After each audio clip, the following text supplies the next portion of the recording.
Mexico City is in shock from a second major earthquake. NBC Nightly News, reported by Connie Chung. Good evening. Mexico City had no chance to recover from the first devastating earthquake when a second major quake hit last night, 36 hours later. The official death toll is 2,000, but the U.S. ambassador says as many as 10,000 people may have been killed. We have two reports. First, Robin Lloyd. Once again, the streets were filled with confusion and chaos. People stunned and shocked. How could it happen again? Fear set in quickly as people realized what was happening. Shopkeepers closed up as quickly as they could. This time, it lasted only 30 to 60 seconds. A woman collapsed and had to be carried away in a stretcher. Panic-stricken people were everywhere, and as the night went on, the panic only got worse. Oh, it's terrible. The earth is moving now. It's terrible. Volunteers, fearful of fires, shouted to people inside the buildings to turn out their lights. Suddenly, hundreds of thousands of people were fleeing the center of the city, the same area where the first earthquake did the worst damage. People streamed out of subways and onto buses. Chaos had set in. For hours after the earthquake struck, the streets were snarled with traffic as people tried to leave the city, hoping to spend the night with relatives or friends. Others stayed behind, setting up makeshift camps near their homes in parks or street corners, huddling together with blankets to fight off the cold. One man said, "At least we have a little more security here." Throughout the night, rescue workers continued to sift through the rubble, looking for survivors. This shock made the search even more difficult, as more and more debris and rubble fell onto the streets. At daybreak, smoke was rising from the ruins of one building, evidence that there had been more wreckage and destruction. The panic that swept the city last night is over, at least for now. But the people here are living in a state of fear and confusion, uncertain where to go for safety and whether or not they should leave their homes. Robin Lloyd, NBC News, Mexico City. By mid-morning, the tremors were over, but the fear was building. People cleared out of shattered apartments. They herded to the medians of broad boulevards still decorated from last week's Independence Day festival. The tent cities that sprang up last night are growing. People want to be anywhere clear of the broken buildings. After last night's earthquake, there are thousands of people living in the streets, people walking aimlessly with bags and blankets in arms, afraid to go home. The refugees pass downtown streets that look as though they had been bombed. Rescue teams still look for survivors, but it appears more and more like a hopeless task. Still, some people are being pulled from the rubble alive. Jacobo Escobedo was pinned for 48 hours. Today, doctors amputated his leg and freed him. The injured need medicine that is in short supply and hard to find. We know that here they have a lot of medicines, so we are looking for them. Bottles of purified water are being distributed. Yesterday, the government gave away 50,000 containers. Only a 3-day supply remains. At the Juarez Hospital, volunteers passed debris hand to hand. 1,000 people may have been in this hospital Thursday morning. The stench of death in the air is strong. Across the city, the burying of the dead has begun. More than 100 bodies have been brought to this gymnasium. The corpses are being iced down, but the decomposing bodies are a health problem. Families making identification at the temporary morgue wear masks doused in alcohol. Here and in the other damaged zones, people gather in small groups, dazed, waiting. On a nearby wall, the names of the dead are posted. The unidentified victims will be buried in a mass grave. Dennis Murphy, NBC News, Mexico City. Coming up, rescue efforts, what the U.S. and other countries are doing to help Mexico. A report on how many millions of people would die in a nuclear attack. And we'll meet one farm family heading for the big Farm Aid concert. These old-fashioned shingles have worn out before their time. The culprit, insides of mere paper. Ugh. Now these are long-lasting Owens Corning shingles. They have a heart of pink fiberglass, so they shrug off moisture, keep their cool and baking sun, and glide through winter after winter. And that is no snow job. Owens Corning, our building products put your house in the pink. Ooh, fry it up, dress it up, pop, pop, pop it up. Do you love it all? The soda's got no cholesterol. Bake it up, kebab it up, walk it up. Do you love it all? The soda's got no cholesterol. So crisp and toss it, pop, pop, pop it, rock it, bake it, kebab it up. Do you love it all? The soda's got no cholesterol at all. No cholesterol at all. Now you've got style, fun, light and elegant entrees like shrimp creole, beef burgundy, lasagna Florentine, all less than 300 calories. chic, taste, grace, nice. It's great for your image. 50,000 rescue workers in Mexico City this evening continued going through the remains of collapsed buildings. Help is arriving from all over the world, including workers from Nashville, Tennessee, and tents and blankets from the Soviet Union. Don Oliver has more on the rescue effort.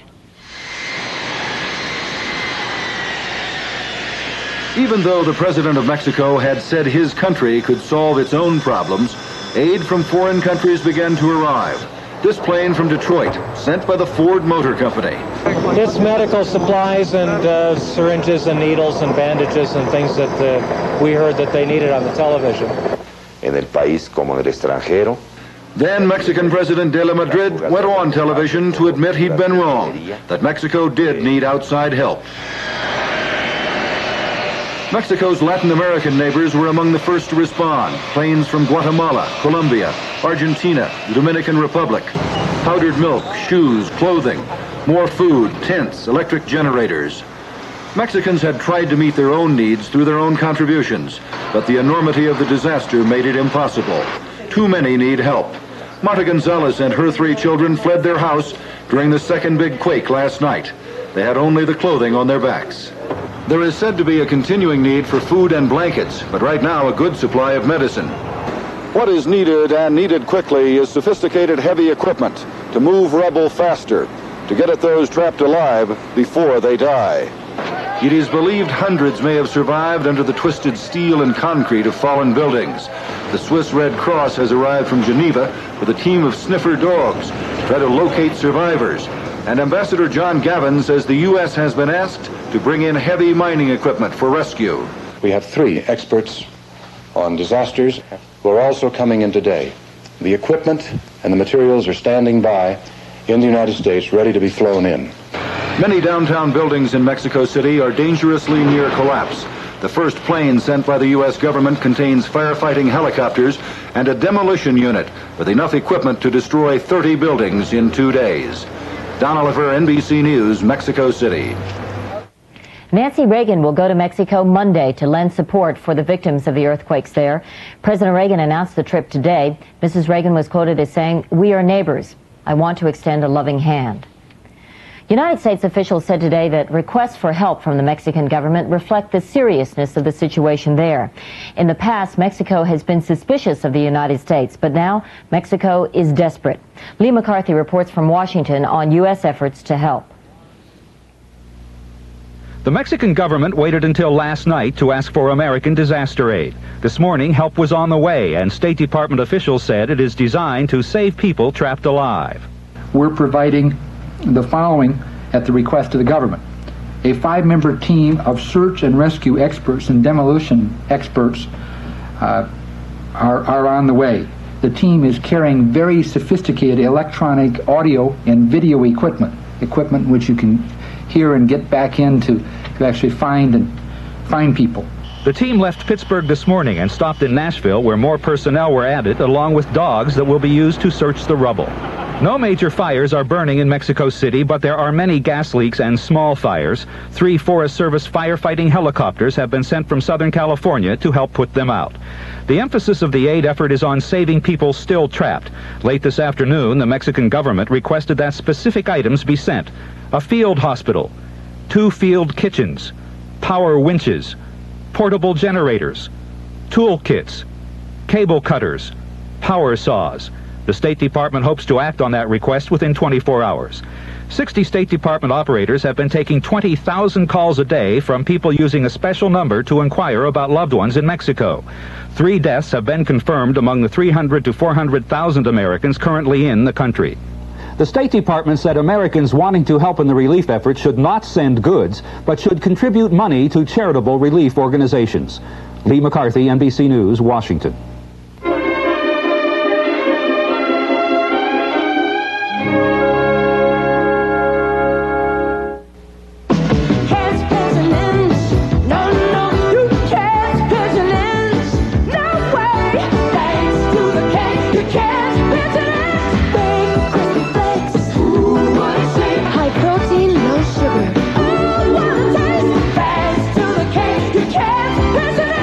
Kellogg's Special K Breakfast. Low fat, less than 220 calories. Try it on. You'll like what you see. To photograph the Earth's resources from the air, they say you need a camera that can see through clouds. Bad chance. Can't be done. But Goodyear said, let's try a new way. And developed a special kind of radar. Goodyear? Yeah, the Aerospace Group. Radar that not only sees through clouds, but gives you pictures as sharp as some cameras. Good thing we didn't listen to what they say. Goodyear. Here's the sound of a cold or allergy. Now listen to the new sound of relief. Dimetap was the #1 cold and allergy brand prescribed by doctors for over 20 years. Now Dimetap is available in new non-prescription formulas. 12-hour Dimetap Extend tabs relieve sneezing, stuffy runny nose, itchy eyes. 4-hour Dimetap Elixir does the same for children. Dimetap brings effective relief to you. Security was especially tight as residents of black townships across South Africa buried more victims of the continuing racial violence today. Police sealed off several areas as huge crowds turned out for the funerals. More than 700 people have died in riots in South Africa over the past 20 months. Most of those who were buried today had been killed by police during recent disturbances. In Manila, Philippine riot police arrested nearly 100 people today as protesters capped 3 days of nationwide demonstrations. The protests marked the 13th anniversary of President Ferdinand Marcos' imposition of martial law. Marcos canceled a scheduled public appearance and was neither seen nor heard from today. There were emotional reunions in Korea today as 25 families were reunited for the first time in more than 30 years. 15 North Korean families were allowed into South Korea, while 10 families from the South were permitted to meet their relatives in the North. They are some of the estimated 10 million Koreans whose families were divided along with their country at the end of the Korean War.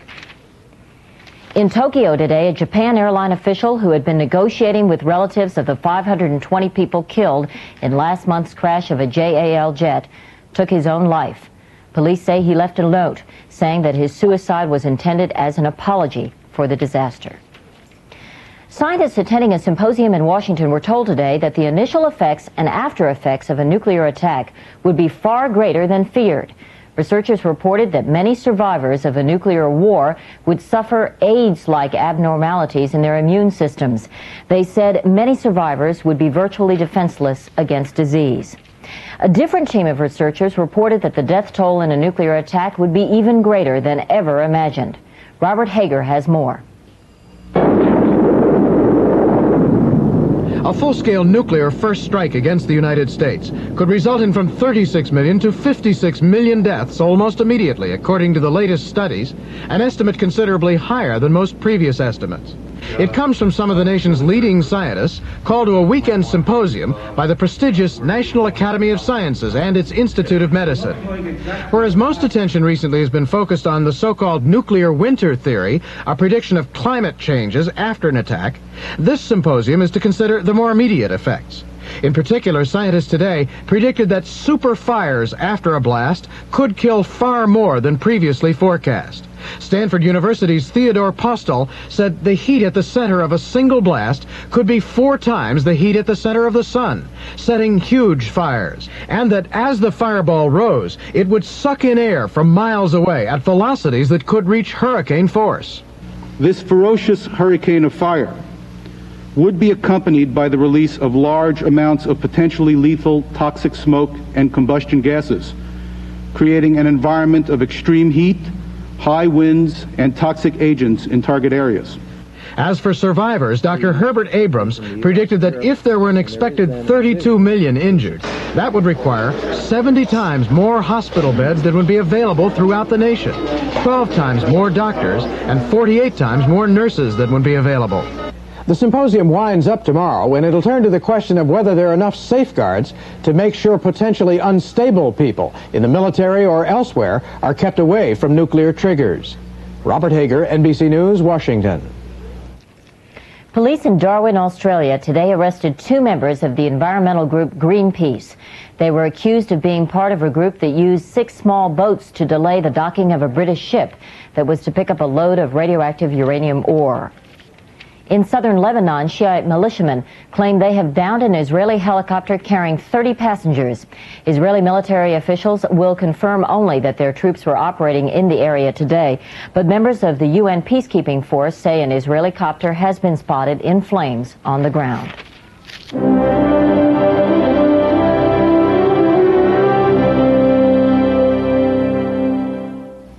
Corned beef with mustard. Cream and cheese on rye. Don't forget the pickles. You know, most any food or drink can cause bad breath. That's why I carry Clorettes, the breath deodorant. Only Clorettes has Actisol with chlorophyll, which helps your mouth's freshening power clean up bad breath fast. It's breath protection that tastes great. Of course, Clorettes cost more, but it's worth it. Clorettes, the breath deodorant, because you have bad breath more often than you think. Your days go by fast. Your work never seems to end. That's why Whirlpool washers and dryers are designed to make your world a little easier. They have a super wash cycle for the dirtiest dirt and a gentle cycle for your delicate knits. Whirlpool, quality appliances.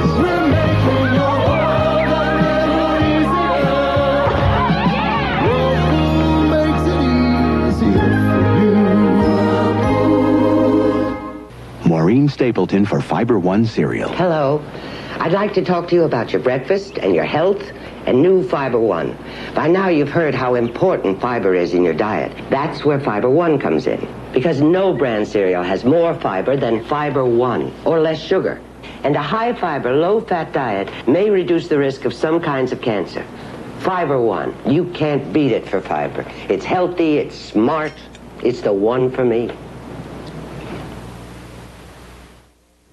Finance ministers and central bankers from the world's leading industrial nations have been summoned to a meeting in New York tomorrow. The extraordinary closed-door session called by the United States will be devoted to discussions of international economic problems.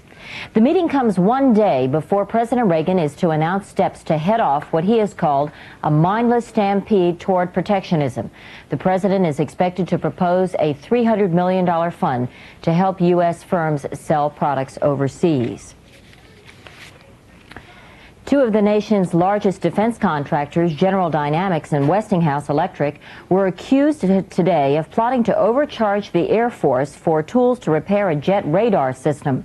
Congressman John Dingell charges that the 2 firms conspired to develop and sell new tools similar to the ones the Air Force has already paid for.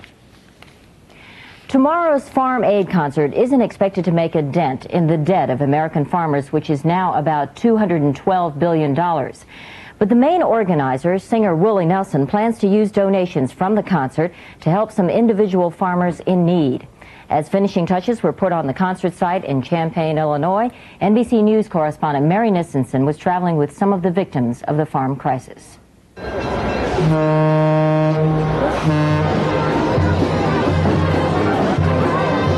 It's a journey of hope for people who've almost given up hoping.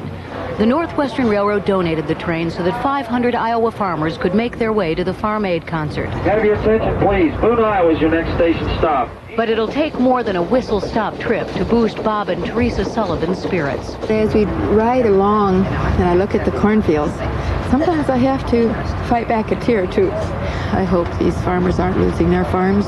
The Sullivans know what losing a farm feels like. They're third-generation farmers on 900 acres in Dunlap, Iowa. This year, the Sullivans went bankrupt, and so did each of the 4 farms around them.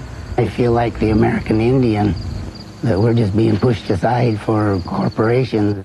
It really makes us angry sometimes, and it makes us bitter, and we cry. Sometimes we feel like we've been used. They've worked their land for 40 years and raised 16 children on it. They know soon they have to be leaving. It's a loss they can't measure in dollars. It's not only what we do for work, but it's the way we live, right close to nature, and it's precious to us. I don't think that a lot of people can comprehend at all what's happening. In time, this is going to affect everyone. The Sullivans aren't going to the concert in the hopes of any last-minute donations. That last minute passed some time ago. I just don't think that probably we will ever own a farm again. Whatever happens isn't going to help us a whole lot. But we want to see something happen in the system that will help the next generation and the next generation. Mary Nissenson, NBC News, en route to the Farm Aid concert.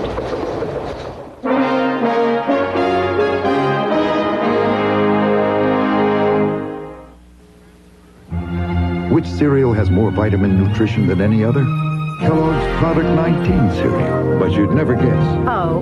Because Product 19 vitamins are flaky, bumpy, crispy, crunchy, and taste so good. Product 19 goodness comes from corn, oats, wheat, and rice. Delicious.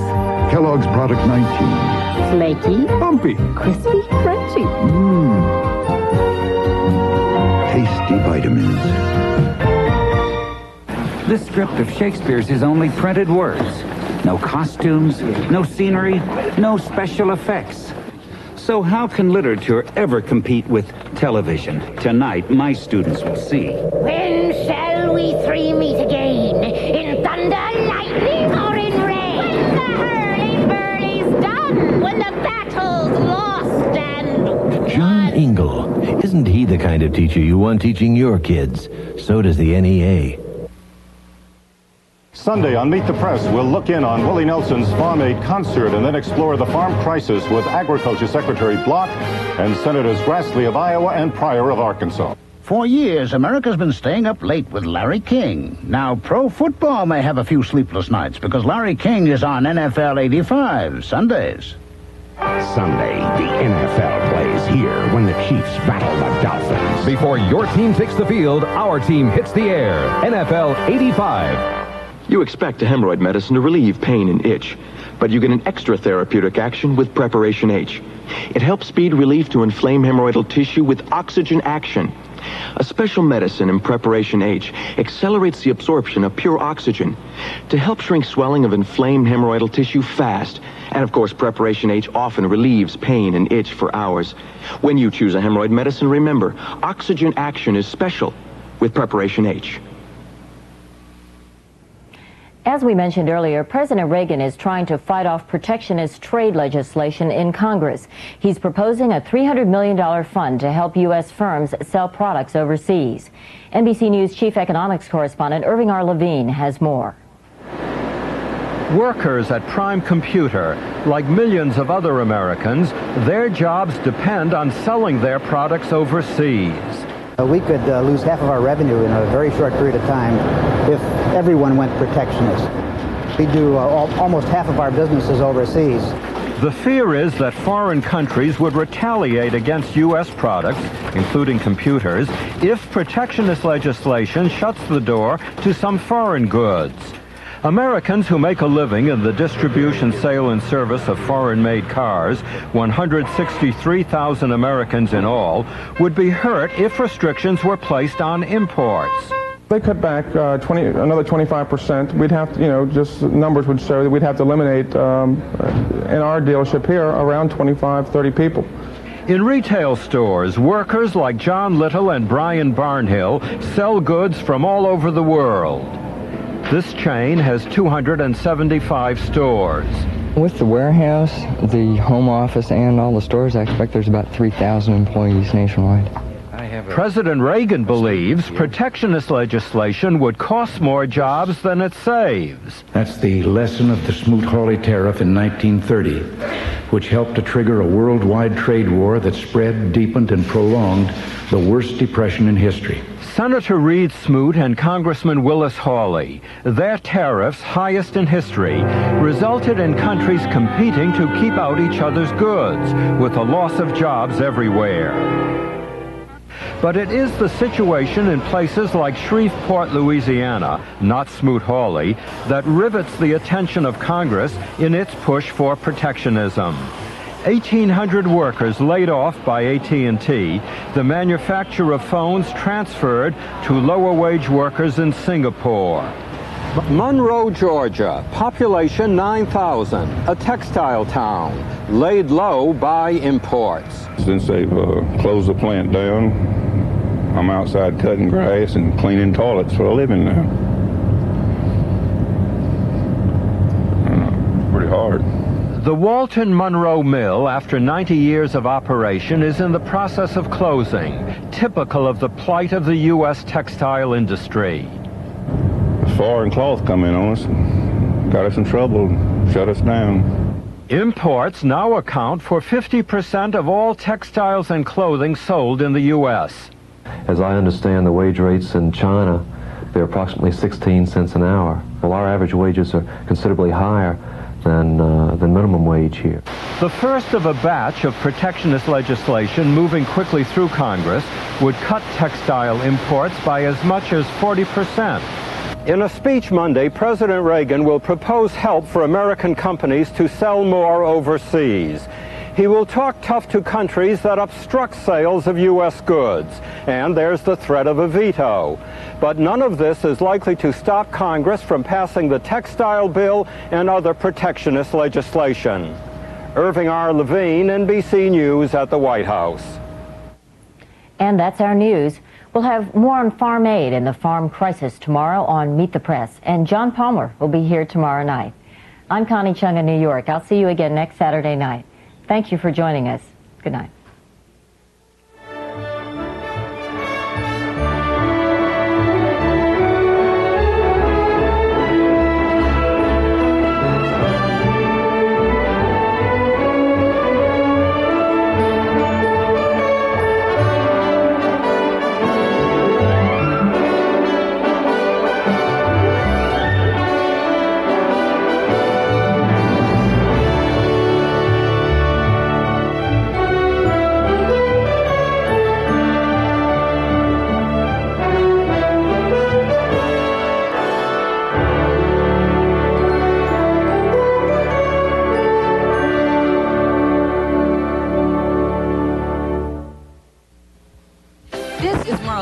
Promising you that some funny women are coming to your house tonight. Just check out the Golden Girls pushing last to the limit.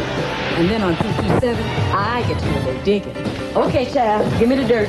Just taking care of business, child. So take a tip from Marla. You are going to have some fun tonight. Up next on the scene at 6, the State Department sends a military aircraft to Nashville to pick up specially trained dogs to be used in the search effort in Mexico for earthquake victims. And Governor Alexander leaves the state for a month-long trip, a move criticized by Democratic leaders. And later we'll see how a Southern California community is pitching in to help the victims of Mexico's 2 earthquakes. These stories and more news coming up next on the scene at 6. Truck buyers.